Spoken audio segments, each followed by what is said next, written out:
마가복음 7장 24절부터 37절까지 말씀 우리 한 절씩 교독하겠습니다. 예수께서 일어나사 거기를 떠나 두로 지방으로 가서 한 집에 들어가 아무도 모르게 하시려 하나 숨길 수 없더라.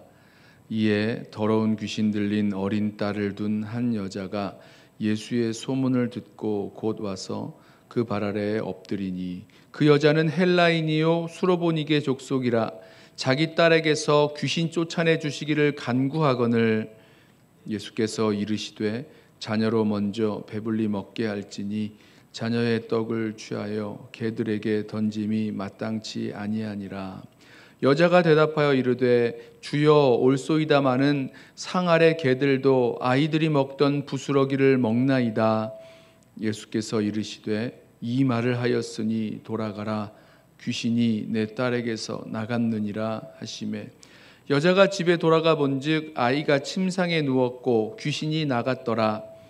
예수께서 다시 두로 지방에서 나와 시돈을 지나고 데가볼리 지방을 통과하여 갈릴리 호수에 이르시매 사람들이 귀먹고 말 더듬는 자를 데리고 예수께 나와 안수하여 주시기를 간구하거늘 예수께서 그 사람을 따로 데리고 무리를 떠나사 손가락을 그의 양 귀에 넣고 침을 뱉어 그의 혀에 손을 대시며 하늘을 우러러 탄식하시며 그에게 이르시되 에바다 하시니 이는 열리라는 뜻이라.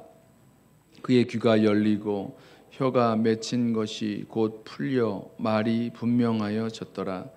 예수께서 그들에게 경고하사 아무에게도 이르지 말라 하시되 경고하실수록 그들이 더욱 널리 전파하니 사람들이 심히 놀라 이르되 그가 모든 것을 잘하였도다. 못 듣는 사람도 듣게 하고 말 못하는 사람도 말하게 한다 하니라. 아멘. 오늘 말씀을 보면 예수님의 치유 이야기 두 가지가 함께 나옵니다. 하나는 수로보니게 그 여인의 그 귀신 들린 딸을 고쳐주신 사건이고, 또 하나는 그 갈릴리 호수 가까운 그 지역에서 이 귀먹고 말 더듬는 자를 치유하신 그런 이야기입니다. 두 치유 이야기에 공통점이 있다면, 아니면 이제 좀 다른 이전에도 이 마가복음 요 7장 앞에만 봐도 6장까지만 해도 이렇게 치유 기사가 계속 나왔었는데요. 이 두 치유 기사의 공통점이자 좀 독특한 그런 부분들이 몇 가지 있습니다. 하나는 이것이 이방인 지역에서 일어난 치유 사건이라는 것입니다. 이 두로와 우리 잘 아는 대로 두로와 시돈, 그러면 오래 전부터 이스라엘에 이렇게 적대적인 그런 나라였던 것 같은데요. 이런 이방인 지역에서 일어난 치유 사건이죠. 이 귀 먹고 말 더듬는 자를 치유하신 그것도 이 갈릴리 호수이긴 한데요. 이 갈릴리 호수가 모두가 다 이스라엘 사람들, 유대인들이 사는 지역은 아니고, 이 데가볼리 쪽에 있는 데가볼리 자체가 이방인들 사는 지역이고, 이방인들이 주로 사는 지역이고, 또 이 데가볼리 쪽에서 접근한 그 갈릴리 호수도 이방인 지역으로 볼 수 있습니다. 그러니까 이방인 지역에서 일어난 치유 사건이었던 거죠. 또 한 가지는 이 치유 사건, 두 치유 사건의 공통점은 예수님께 치유를 아주 간구하고 있다라는 것입니다.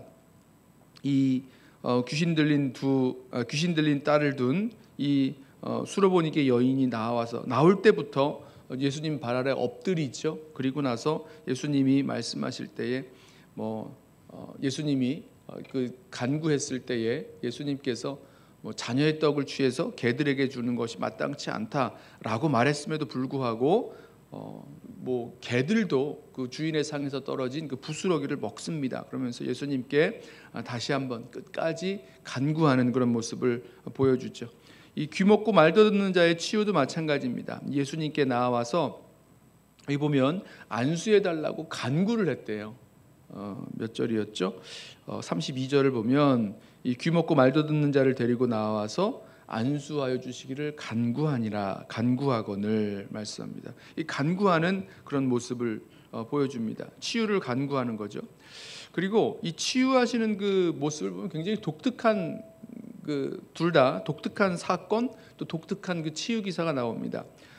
이 수로보니게 여인의 그 딸을 고치실 때는요, 예수님이 이러실 분 아닐 것 같은데 좀 이렇게 차갑게 또 매정한 그런 말을 하시죠. 자녀의 떡을 취해서 이 떡을 자녀들에게 먼저 주어서 배불리 먹게 해야지, 자녀의 떡을 취해서 개들에게 던지는 것은 마땅치 않다, 이렇게 말씀을 하셨어요. 여기서의 이 자녀는 누구겠습니까? 자녀는 유대인들이 되겠고요, 이 개들은 이방인들이 되겠는데, 이런 말을 듣고도 이 여인이 그것에 뭐 화를 낸다거나 뭐 그냥 돌아간다거나 하지 않고 끝까지 간절하게 주님께 간구하는 모습을 보게 됩니다.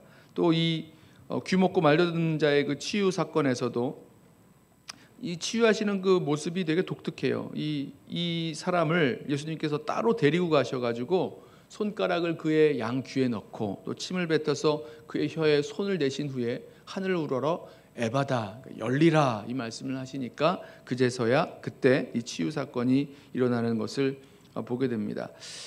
이 두 치유 이야기의 이 공통점, 이 세 가지를 좀 보았는데요. 저는 이 말씀을 묵상하면서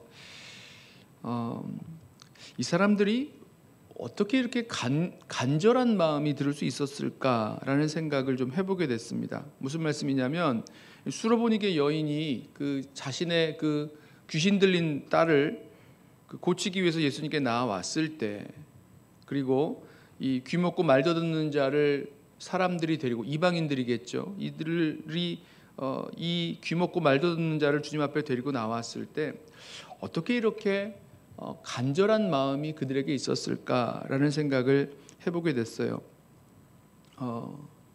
무엇일까?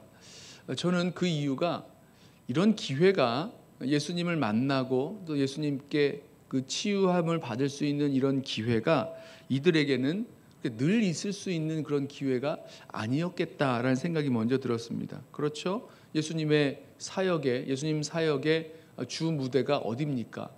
지금까지는 갈릴리 지역이었어요. 이방인 지역으로 이렇게 가시는 일이 많지 않잖아요. 예수님 만날 수 있는 기회가 항상 있었던 건 아니죠.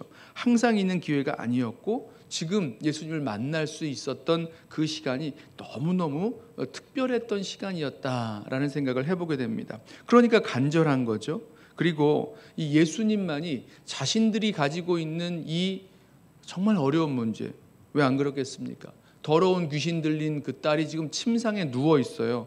귀신 들려서 뭐 난리를 치고 뭐 육체의 힘이 이렇게 강건한 게 아니라 이 침상에 누워 있는 딸입니다. 뭔 일인지 모르겠지만 귀신 들려서 막 죽어가는 그런 딸이었던 것 같아요. 또 귀먹고 말 못하는 이 사람에게도 정말 이 아들을, 귀먹고 말 못하는 이 아들을 온전히 치유하실 수 있는 분은 예수님이라는 그런 믿음도 있었고, 또 반드시 예수님께서 고쳐주실 것을 구하면서 나아가는 그런 마음이 있었다는 거죠. 그렇기 때문에 항상 있는 기회가 아니기 때문에, 그리고 지금 이 시간이 정말 특별한 시간이기 때문에, 그리고 꼭 예수님을 만나야 하기 때문에 이들 마음 가운데 간절함과 또 절실함으로 주님 앞에 나아가 주님의 그 치유하심을, 그 은혜를 구하게 되었다라는 생각을 해보았습니다. 이와는 반대로 우리들의 모습은 예수님을 만날 수 있는 그 기회라는 것에 대해서 너무나 익숙하고 너무나 풍요로워서, 너무나 풍부해서 어떤 의미에서는 우리 주님을 귀한 줄도 잘 모르고 또 간절히 구하지도 않고 살아가는 것은 아닌가 생각을 해보게 됩니다. 이런 거죠. 우리가 주님 앞에 은혜를 구하고 주님 앞에 나아갈 수 있는 그런 여러 기회들이 있는데, 그런 기회가 왔을 때에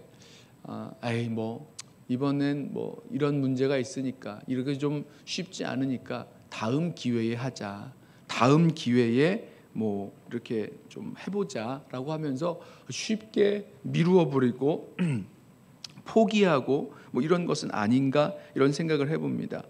오늘 이 수로보니게 여인의 이 모습을 한번 보세요. 귀신 쫓아내 주시기를 간구했더니 예수님이 말씀하시죠.